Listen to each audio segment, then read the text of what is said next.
दोस्तों, तो अब हम लोग इस चैप्टर का सबसे इंपॉर्टेंट पार्ट में आ चुके हैं, that is the work energy theorem. अच्छा, क्या बोलता है? अच्छा, अभी जो हम फिलहाल पढ़ेंगे वो उसको हम बाद में जाके थोड़ा सा ट्विक करेंगे, मॉडिफाई करेंगे, ठीक है। अभी सबसे पहले एक बार एनसीईआरटी बेस्ड डेफिनेशन को देखते हैं। गलत नहीं है, थोड़ा सा इनकम्प्लीट है, राइट, पर चलता है, काम निकल जाएगा हमारा फिलहाल के लिए, आगे जाके उसको सही कर लेंगे, पूरा पूरा कंप्लीट कर लेंगे। तो वर्क एनर्जी थ्योरम क्या बोलता है? The total work done by external forces, the total work done by external forces is equals to the change in kinetic energy of the body.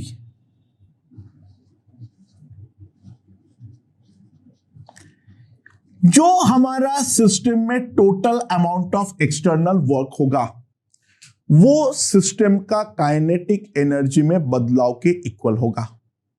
That is the work energy theorem, यानी delta W. ये थोड़ा सा incomplete है, we will rectify it, don't worry.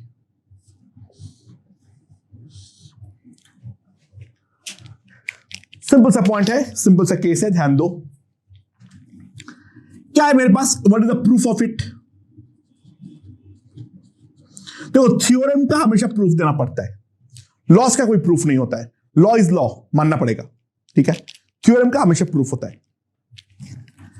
अच्छा, force F में क्या लिख सकता हूं? That is equals to M A. तो जो वर्क होगा that will be simply equals to F D X, right? हाँ कि ना? डी एक्स मतलब D S in general. Okay, समझ में आया? सुनाओ, अगर वेक्टोरियली करना चाहते हो तो वो भी कोई दिक्कत नहीं है, वेक्टोरियली कर लो, नो इश्यूज, राइट? सो क्या लिख सकता हूं मैं डी डब्ल्यू को? M A into D S. Now A को मैं क्या लिख सकता हूं? A is V D V by D S, और ये क्या आ जाएगा? D S. So D S is cut, तो जो डेल्टा डब्ल्यू होता है that is M into integral V D we.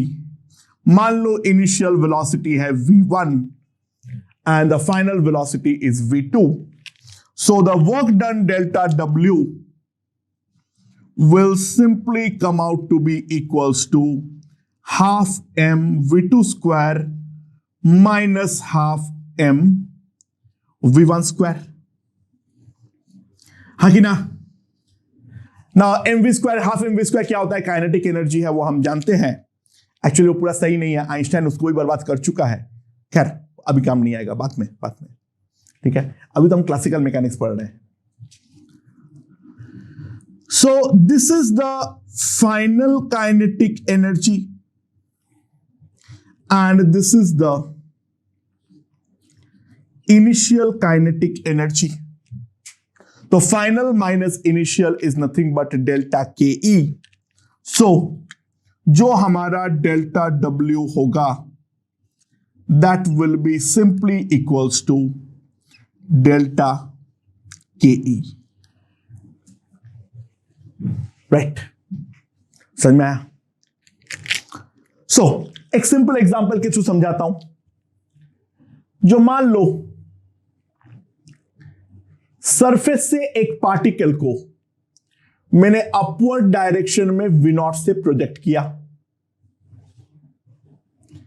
ये मेरा G है, ठीक है। तो calculate maximum height reached by the body. ये जो हमारा बॉडी है वो एट मैक्स हमारा कितने हाइट तक ऊपर पहुंचने वाला है, राइट। सो जहां पर जाके वो पहुंचेगा, मान लो वो यहां पर आके पहुंचे, ये वाला हाइट है h, यहां पर इसका वेलोसिटी जो है वो 0 हो जाएगा, राइट। ये बहुत ही ज्यादा आसान क्वेश्चन है, बस मैं बेसिक कॉन्सेप्ट को समझा रहा हूं। तो इनिशियल काइनेटिक एनर्जी कितना होगा, इनिशियल काइनेटिक एनर्जी कितना होगा? तो the initial kinetic energy will be equals to half mv0 और फाइनल काइनेटिक एनर्जी मेरे पास क्या आ जाएगा, 0। हाँ कि ना? सो डेल्टा के ई वो क्या हो जाएगा, -12 mv0। ये है हमारा इसका काइनेटिक एनर्जी में चेंज, ठीक है। अच्छा, एयर रेजिस्टेंस यहां पे नेग्लेक्टेड है राइट नाउ।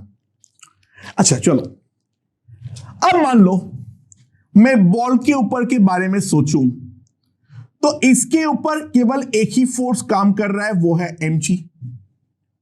जैसे ये जमीन से कांटेक्ट छोड़ा है उसके बाद पूरे मोशन के दौरान जो भी फोर्स लग रहा है इसमें केवल एक ही फोर्स काम करेगा, that is equals to mg और द ग्रेविटेशनल फोर्स। और ये वाले ग्रेविटेशनल फोर्स के अलोंग अगर मैं देखूं, जो मेरा डिस्प्लेसमेंट हुआ है वो हुआ है अपवर्ड h, mg डाउनवर्ड है, अपवर्ड h डिस्प्लेसमेंट है। तो work done by the gravity that will be simply equals to mg h into cos of 180 degree and that will be equals to minus mgh। जो gravity का work done है वो है minus mgh। इसके अलावा gravity के अलावा तो और कोई एक्सटर्नल फोर्स नहीं है, so this is the only external force. So simple सी बात है, -mgh equals to -12 mv0 mm is gone, तो हमारे पास आ जाएगा v0 इक्वल्स टू 2gh। तो मैक्सिमम हाइट जो रीच करेगा that will be equals to v0 upon 2g।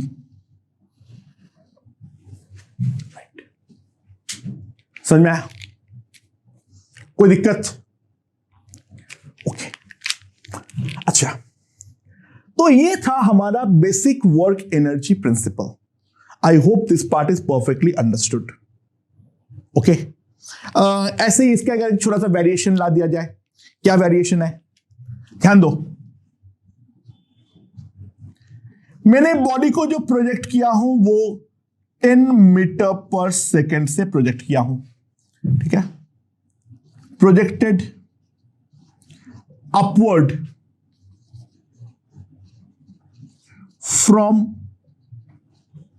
Ground, ठीक है। जी का वैल्यू 10 लेना है। एच मैक्स दे रखा है 4 मीटर। एच मैक्स जो है वो है हमारा 4 metre. Mass of body is equals to, ले लो 1 kg। Calculate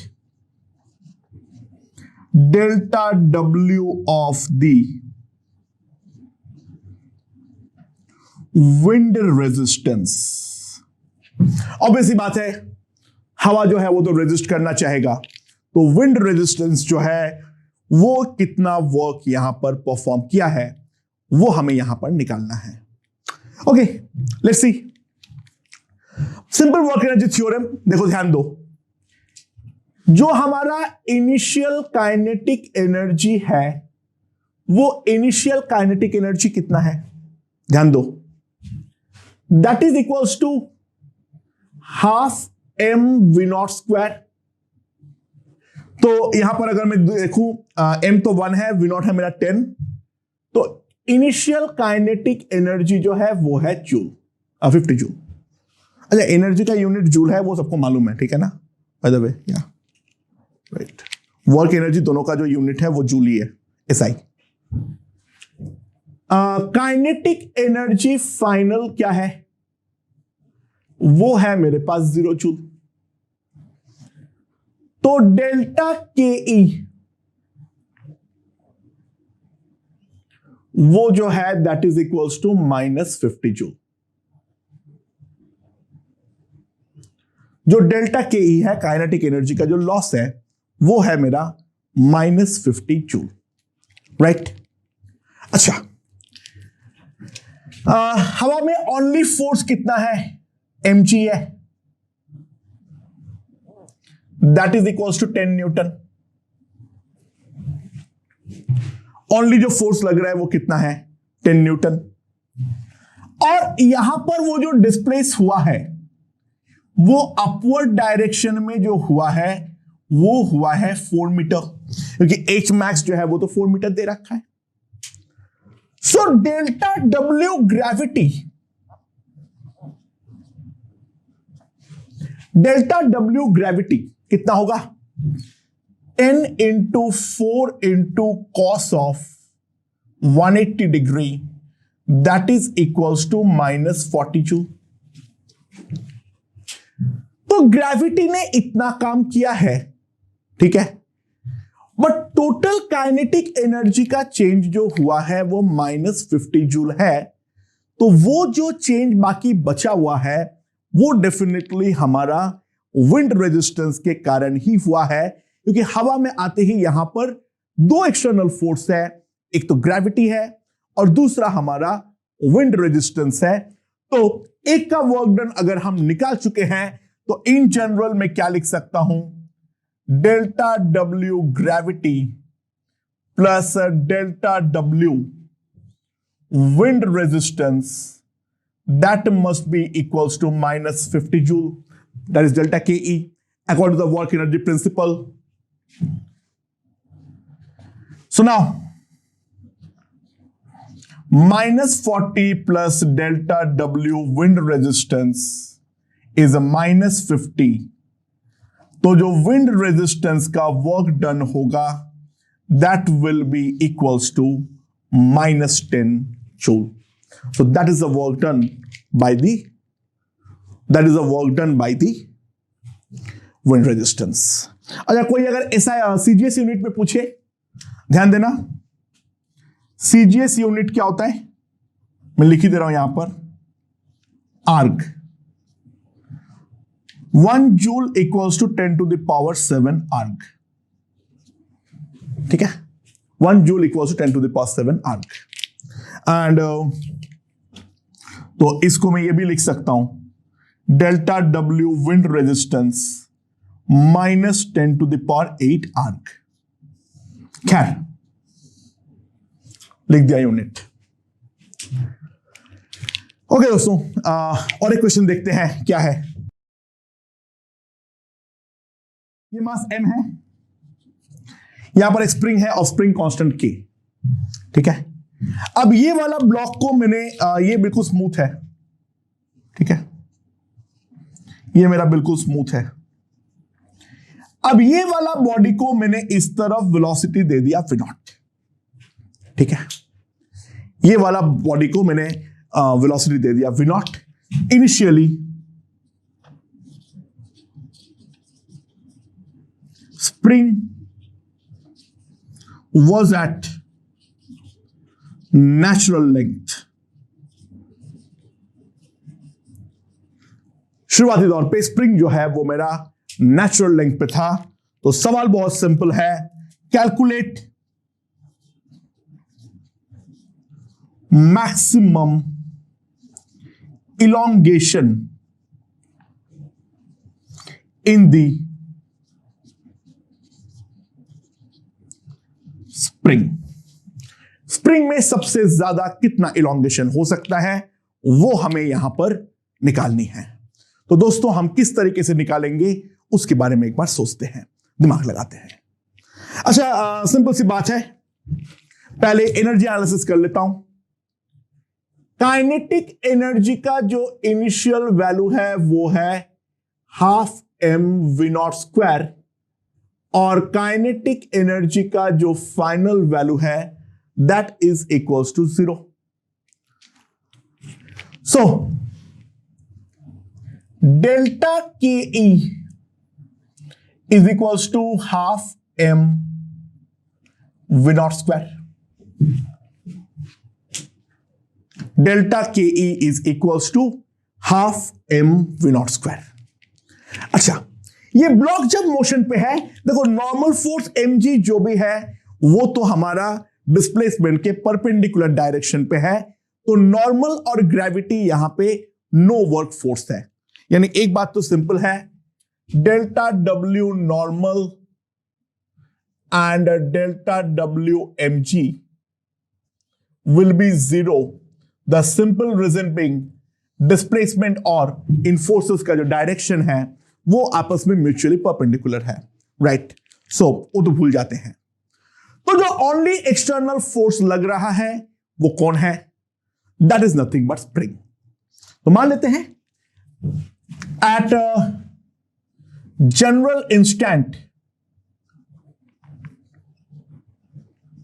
at a general instant, elongation in spring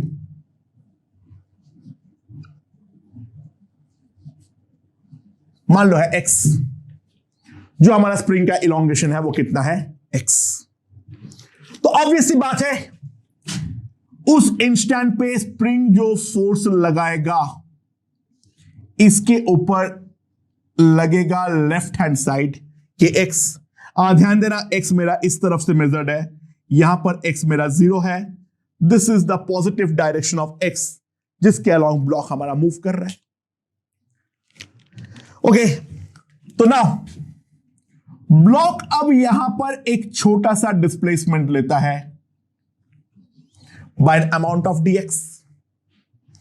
तो ये वाला स्प्रिंग का जो वर्क डन है this is dw, that is kx dx into cos 180 degree, that is minus kx dx। Elongate तभी होगा, मैक्सिमम इलोंगेट तभी होगा जब ब्लॉक वापस स्टेशनरी होगा और उस टाइम तक स्प्रिंग से इतना काम हो जाना चाहिए, राइट।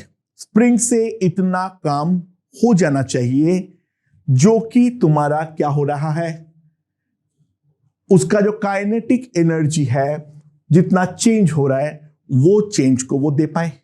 तो मैं सिंपली क्या लिखूंगा, delta W spring will be simply equals to minus k integral x dx from 0 से x naught, right? So delta W spring minus half k x naught square, ये है स्प्रिंग का वर्क डन। और ये जो work है वो हमारा काइनेटिक एनर्जी के चेंज के इक्वेट होना चाहिए। तो सिंपल सी बात है दोस्तों, half M V naught square minus खा गया, भूख लगी थी, half K X naught square, right. So half half is gone, तो X naught square will be M by K into V naught square. तो एक्स नॉट का value होगा under root m by k into v naught। जो हमारा maximum elongation in the spring होगा that will be equals to under root m by k into v naught। तो work energy theorem का basic applications के ऊपर मैंने यहां पे एक दो क्वेश्चन कराया। अब इस चीज के ऊपर और भी बहुत ज्यादा एग्जांपल्स हमें करनी है because this is the most important part of this chapter. और अब समय भी आ चुका है जब हम लोग अपना वर्क एनर्जी थ्योरम को थोड़ा सा ट्विक करें। स्प्रिंग और mg बार बार उसका वर्क निकालना अच्छा नहीं लगता है, ठीक है। देखते हैं क्या चेंज करेंगे हम लोग। ओके ओके दोस्तों, अब एक इंटरेस्टिंग सा केस देखो। ये सॉल्व मैंने पहले किया था, लेकिन मैं वापस सॉल्व करता हूं, ठीक है। क्या है, ये दीवार के साथ एक मासलेस स्प्रिंग कनेक्टेड है। स्प्रिंग कांस्टेंट है K। ये वाला स्प्रिंग जो है वो हमारा मासलेस है, ठीक है। मैंने क्या किया, अब मैंने इसके ऊपर एक फोर्स लगाया,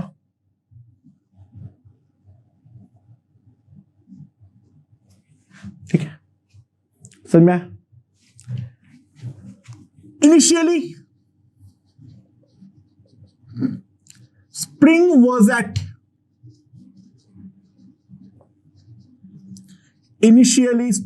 was at natural length, ठीक है। स्प्रिंग हमारा नेचुरल लेंथ पे था, ओके। तो स्प्रिंग अगर हमारा नेचुरल लेंथ पे है, लेट इलॉन्गेशन हो गया है x0, ठीक है। और ये f इस तरीके से है, it is elongated very slowly, ठीक है। It is elongated very slowly. Calculate delta W of the force. तो मेरे पास एक स्प्रिंग है जो अपना नेचुरल लेंथ पे है, स्प्रिंग कांस्टेंट उसका K है, और अब मैं उसको इलॉन्गेट करते जा रहा हूं जब तक ना मैं अपना फाइनल इलॉन्गेशन में पहुंचूं। उस फाइनल इलॉन्गेशन का वैल्यू है x0। सवाल यहां पर यह है, जो यहां पर स्प्रिंग अपना कितना वर्क करेगा, सॉरी स्प्रिंग बोल रहा हूं, जो मेरा एक्सटर्नल वर्क डूइंग एजेंट है वो कितना वर्क करेगा, मुझे उस चीज का वैल्यू निकालनी है। अच्छा, निकालते हैं, काफी आसान है। लेट्स सी क्या है मेरे पास, ये फोर्स है। तो कोई भी इंस्टेंट पे मान लो स्प्रिंग जो है वो हमारा x से इलोंगेट हो चुका है ऑलरेडी। स्प्रिंग जो है वो मेरा x से इलोंगेट हो चुका है। तो स्प्रिंग ऑब्वियस सी बात है यहां पर इस डायरेक्शन में kx अमाउंट ऑफ फोर्स लगा रहा है, राइट। सो जस्ट इसको काउंटर करने के लिए मुझे भी इस इंस्टेंट पे kx अमाउंट ऑफ फोर्स उल्टे डायरेक्शन पे लगाना पड़ेगा, kx से थोड़ा सा ज्यादा भाड़ में जाए। और वो जो फोर्स है जिस कारण पे स्प्रिंग में एक फर्दर इलोंगेशन आता है dx। नाउ kx भी इस डायरेक्शन में, dx भी इस डायरेक्शन में, दोनों के बीच में एंगल है 0 डिग्री। तो जो वर्क डन आएगा dw that is simply kx dx। तो जो मेरा वर्क डन आएगा total delta w that is integral x dx from 0 to x0। So delta w is equals to half k x0 square. अच्छा जी, एक समस्या है। अगर मैं स्प्रिंग को एक सिस्टम मानता हूं, स्प्रिंग मेरा बॉडी है, तो स्प्रिंग अगर मेरा बॉडी है तो ऑब्वियस सी बात है दीवार जो है वो फोर्स तो लगा रहा है, लेकिन दीवार वाला फोर्स कभी वर्क नहीं कर सकता है, क्योंकि ये वाला एंड जो है वो तो मेरा स्टेशनरी पॉइंट है। तो ये वाला पॉइंट अगर मेरे पास स्टेशनरी पॉइंट है तो obviously that point can not move, that's for sure.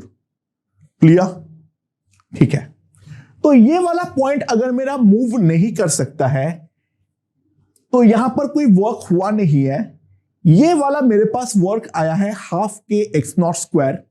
Spring मेरा मासलेस है तो kinetic energy of spring definitely मेरा 0 है हमेशा, क्योंकि ये मासलेस है। तो सवाल यहां पर ये उठता है, where has this work gone? Where has this work,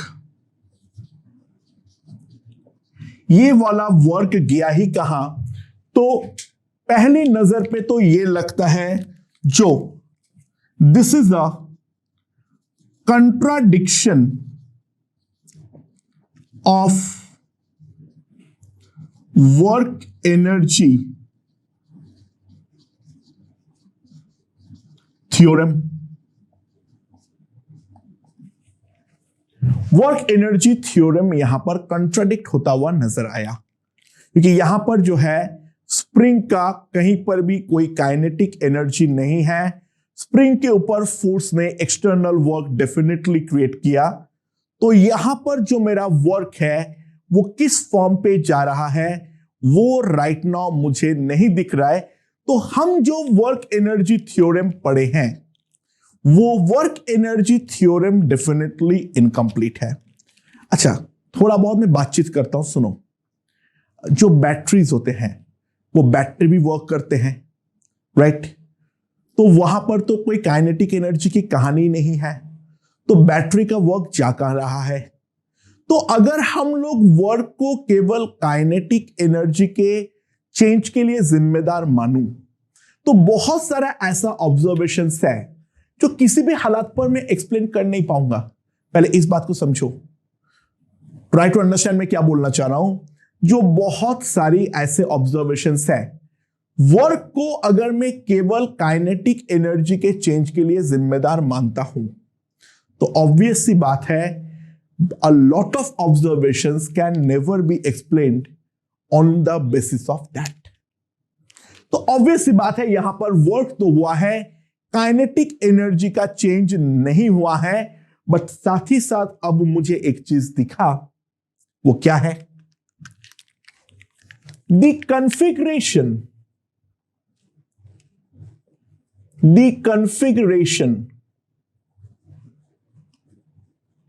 of the spring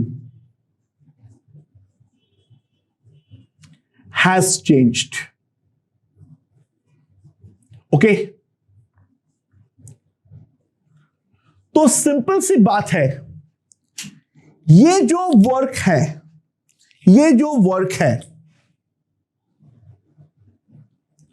work has changed the potential energy of the spring। Work जो है वो यहां पर अपना स्प्रिंग का पोटेंशियल एनर्जी में चेंज किया है, और जो वर्क, क्योंकि काइनेटिक एनर्जी में कोई चेंज नहीं हुआ है, लॉस कहीं पर इन्वॉल्व नहीं है, तो सिंपल सी बात है जो हमारा पोटेंशियल एनर्जी का चेंज होगा delta PE, that is also equals to half K X naught square. पहले मामला तो ये क्लियर करो, यानी वर्क ना केवल काइनेटिक एनर्जी में चेंज करता है, साथ ही साथ पोटेंशियल एनर्जी का भी चेंज करने में क्षमता रखता है। वैसा ही एग्जैक्ट एक सेम एक्सप्लेनेशन। लेट्स सी, मेरे पास जमीन में एक मास पड़ा हुआ है। Now it is lifted very very very very slowly. Now it is lifted very very very very slowly to a height h। ठीक है, lifted very slowly to height h, right? So जब body यहां पर आके पहुंचेगा, ठीक है, तो यहां पर आके जब पहुंचेगा तो ऑब्वियस सी बात है, ध्यान देने का ट्राई करो। जो मेरा एक्सटर्नल वर्क डन है डेल्टा डब्ल्यू, मैं केवल बॉडी का पॉइंट ऑफ व्यू से ले रहा हूं, जो फोर्स जो काम कर रहा है मेरा वाला फोर्स, ये जो डेल्टा डब्ल्यू है वो सिंपली कितना हो जाएगा, क्योंकि ऑब्वियसली बॉडी पे कभी भी mg लग रहा है तो मुझे भी पलट के अपवर्ड डायरेक्शन में mg ही लगाना पड़ेगा। Delta W is equals to mgh। Now again ये जो एक्सटर्नल फोर्स है मेरा वाला, बॉडी का काइनेटिक एनर्जी में तो कोई बदलाव नहीं लाया है, but the position of the body has changed. So basically क्या किया है, work has changed the gravitational potential energy of the system। ये वाला वर्क जो है ये बॉडी का ग्रेविटेशनल पोटेंशियल एनर्जी में बदलाव लाया है, और जो हमारा डेल्टा पीई है that is equals to mgh।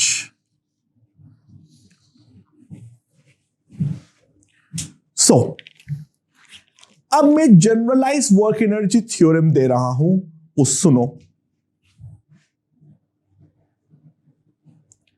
The net external force, the net work done by external force is equals to total change in energy of the system। और spring और ग्रेविटी दो स्पेशल केस है, तो हम spring और अर्थ को system का part ले लेते हैं, यानी स्प्रिंग फोर्स और ग्रेविटेशनल फोर्स अब से हम एक्सटर्नल फोर्स की तरह कंप्यूट नहीं करेंगे। ध्यान देना, यहां पर मैंने अर्थ और बॉडी दोनों को मैंने एक सिस्टम मान लिया। अच्छा, अर्थ और बॉडी को मैं जैसे सिस्टम ले लिया तो वहां पे जो आपस में mg लग रहा है वो मेरा इंटरनल फोर्स है। ध्यान देना, वहां पर जो फोर्स लग रहा है वो तो इंटरनल फोर्स है भाई। mg जो है वो अर्थ बॉडी पे लगा रहा है, बॉडी अर्थ पे लगा रहा है, वो तो बात खत्म हो गई है, राइट? अच्छा देखो, मेन फंडा समझो, अर्थ का पोजीशन नहीं बदलता है, एक्चुअल में बदलता है, पर उसको हम नजरअंदाज करते हैं क्योंकि अर्थ का साइज जो है वो हमारा ह्यूज है। ठीक है, ऑब्वियस सी बात है, अगर बॉडी भी अर्थ पे फोर्स लगा रहा है तो अर्थ हमारा कायदे से एक्सिलरेट करना चाहिए, अर्थ का पोजीशन में भी बदलाव आना चाहिए, बट हम वो वाला फैक्टर को सीधा जीरो मान लेते हैं, and that is the concept of the inertial frame. Earth actual में तो नॉन इनर्शियल फ्रेम है, राइट? बट उसको हम इनर्शियल की तरह ट्रीट करते हैं, तो इनर्शियल की तरह अगर हम ट्रीट करेंगे तो अर्थ को और स्प्रिंग को अब से हम लोग सिस्टम का पार्ट मान लेंगे। यानी बात को समझो मैं क्या बोलना चाह रहा हूं। In most of the questions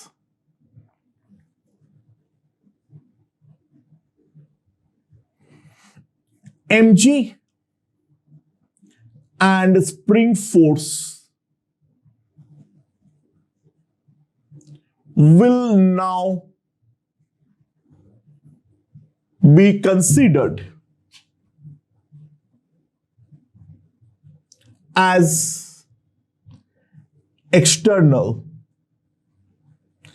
अब मैं ये दोनों फोर्स को एक्सटर्नल फोर्स की तरह ट्रीट नहीं करूंगा, और मेरा जो अब इसके अलावा जो बाकी फोर्सेस बचेंगे, देखो मुझे क्वेश्चन को मुझे जो है क्वेश्चंस का लेंथ छोटा करना है, तो अब से मैं दो रिजल्ट को स्टैंडर्ड रिजल्ट मानूंगा और रिजल्ट भी मैं लिख रहा हूं। तो अब से जो मेरा डेल्टा W होगा that will be the change in kinetic energy as well as the change in potential energy, दोनों का कंबाइंड चेंज को ही मैं यहां पर कंसीडर करने वाला हूं, राइट? क्योंकि स्प्रिंग और ग्रेविटी हर क्वेश्चन में इतना ज्यादा बार आएगा, तो उनका फोर्स को एक्सटर्नल फोर्स मानने पर, उनका फोर्स को एक्सटर्नल फोर्स मानने का कोई फायदा नहीं है। Consider the spring as a part of the system. Consider the earth as a part of the system. तो mg का फोर्स और kx का फोर्स इंटरनल फोर्स बन चुका है, और इंटरनल फोर्स बनते ही उनका वर्क डन तुरंत हमारा जीरो हो चुका है, खत्म हो चुका है। And this is the new work energy theorem, this is the working rule, this is the working result का मतलब यह है जो हम इसी चीज के बेसिस में अब हम काम करने वाले हैं, right?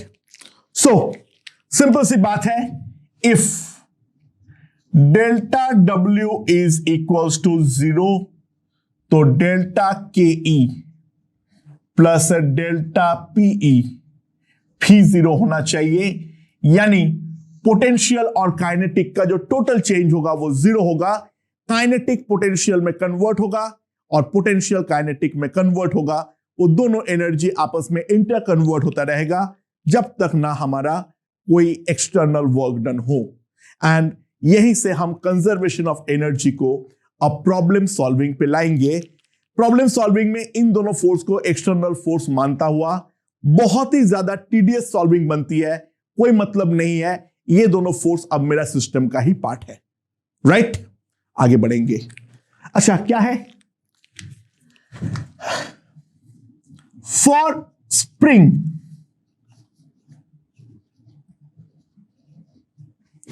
We take potential energy is equals to 0 at its natural length. Spring के लिए हम उसका पोटेंशियल एनर्जी 0 कंसीडर करते हैं उसका नेचुरल लेंथ पे, ठीक है? Change in length, change in length, अच्छा वो इलोंगेशन भी हो सकता है, उसका इलोंगेशन भी हो सकता है, या फिर कॉम्प्रेशन भी हो सकता है।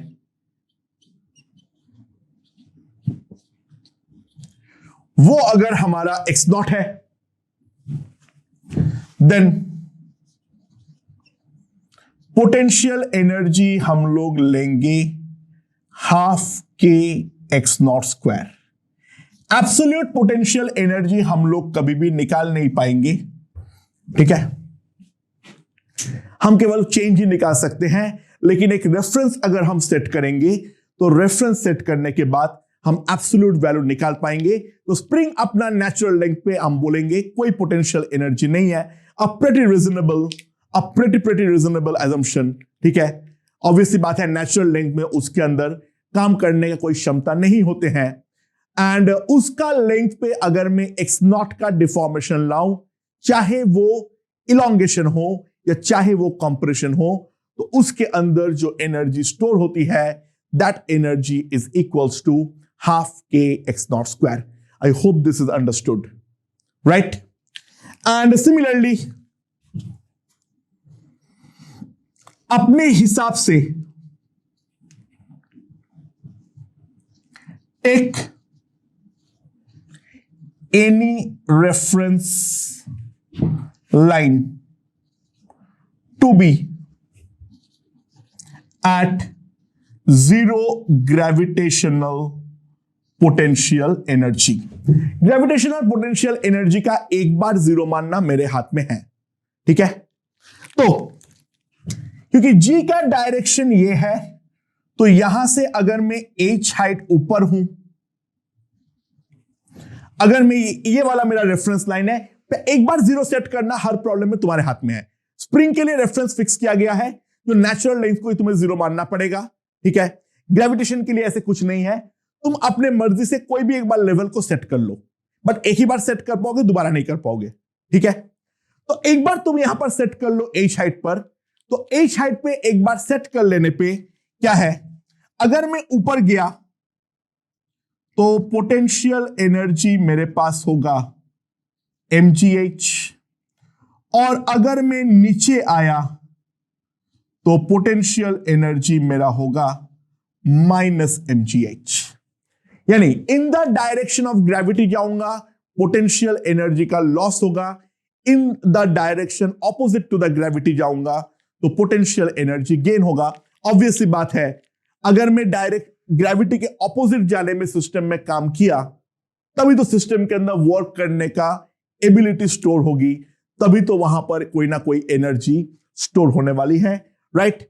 सो that these are the two standard results that we have to remember. और अब हम लोग इसके बेसिस में क्वेश्चन को सॉल्व करना चालू करेंगे, right. So now our work energy theorem has been changed, okay.